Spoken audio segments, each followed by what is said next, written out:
Hi there, this is Ideas on Truth, and I am Lisa Taylor. Welcome to the program. I had a really bad migraine last night. It actually kept me awake a lot of the night. I didn't get a lot of sleep. And I was thinking I wasn't going to be able to go to work today and was just like really tired. And what I'd like to share with you is kind of how I prayed about it, worked through it, applied the spiritual laws that I talk about here, which brought healing. So I just thought I would share that with you and see if, I don't know if maybe it's helpful to hear just the process. And this is clearly just my process. It doesn't mean this is a sort of prescription for something. It's just an example of one way of thinking through with applying the spiritual laws to something. So as I got up in the morning, having not slept much, and I got up before the alarm went off because I was already awake, my first thought was like, oh, I really don't want to go to work. I'm really tired. And the first step for me was to kind of challenge that underlying belief that, one, my sense of feeling rested is dependent on the number of hours of repose and unconsciousness, sleep. And number two, that what was I going to say? I don't even remember what I was going to say. But the next thing that I thought was, well, I really want to, I know what it was. There was a project I had to do at work. We had a deadline, a 9 a.m. deadline. We were launching a big program this morning. And there was a bunch of work I had to do from the time I got to work until 9 o'clock to get this thing launched. And so there was nobody else to do it. There was no one else I could do. So I had to kind of get into the mode of putting myself aside in my thought and just committing to going forward with this launch of this program. And there's this line by Mary Baker Eddy in Science and Health with Key to the Scriptures that says, self-forgetfulness, purity, and affection are constant prayers. And there are many times when I'm facing a sense of illness or a sense of discomfort that I think about unselfing my thought and turning my thought outward and being grateful, but getting off of a sense of person, a sense of my ego, a sense of me, I, and really turning thought outward and unselfing thought so that I'm giving to others. And my desire to fulfill my responsibilities for this project got my thought off of poor little me, I feel horrible. And just the process of doing that got my thought off of feeling bad. It took my thought off of my not feeling well and feeling really tired and feeling sick. So I got up, I did my normal routine, I got my running stuff on, I went for a run, I listened to this Bible lesson sort of spiritual program when I'm running. So it always fills me with good ideas. Hey Colleen, nice to see you. It always fills me with spiritual ideas. So I fill my thought with good. And I know we've talked here before about good thoughts are an impervious armor.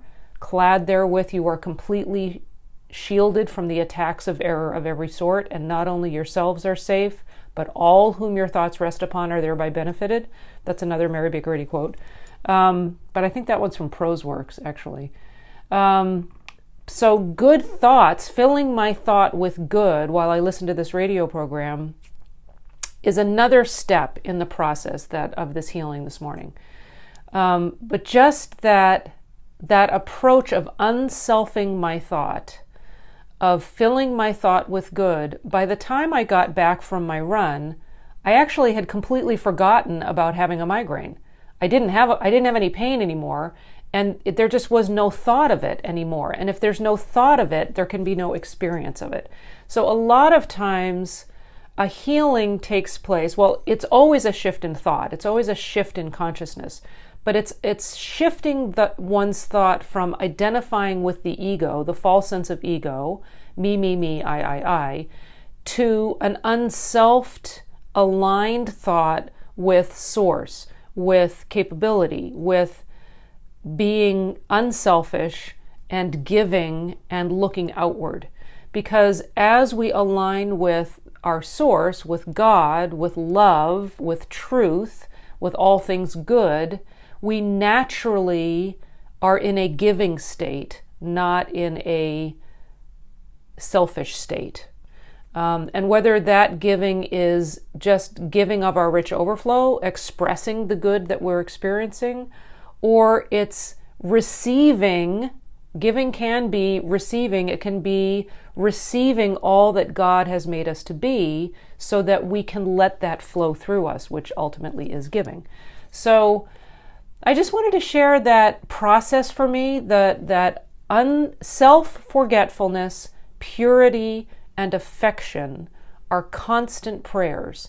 And when we pray in that way, we can expect good results. We can expect that our thought, our consciousness, will be uplifted and shifted away from an egoic, focused, downward dragging, fear-based consciousness. Because that's just a temptation in something other than what's real. It's not a real thing, it's just the suggestion of separation from God, which clearly is not possible. But there are times when the ego convinces us that it's possible and we get stuck in that track, like I did last night when I was experiencing a migraine. Or I thought I was. It sure felt like I was, and I was battling with it. And once I got unselfed, it just left. The pain just left. The headache was gone. I didn't even remember that I'd been struggling. It was just gone. It actually wasn't until later this afternoon I went, oh yeah, there was a migraine experience going on last night. That was so odd. So it completely left my thought and left my experience. So I wanted to let you know that I have an email, ideasontruth@gmail.com, that you can send requests to. There are several shows that I need to do just to kind of catch up on all the emails that I've been getting. But I just want to say thank you for your ideas and thank you for the emails that you've been sending. And I so appreciate all the support. And for those of you who are sharing this, please go to my YouTube channel and subscribe, share, and like. That's my mantra. Subscribe, share, and like. Because I really, really want to share these ideas and spread the good, and love getting your ideas and love getting your emails. And thank you so much. And I appreciate your watching. And Colleen, you're the best. Thank you. My sister, Colleen, my sister in spirit. Lots of love to you and to all of you who are watching. And I look forward to seeing you again soon. Okay. Bye.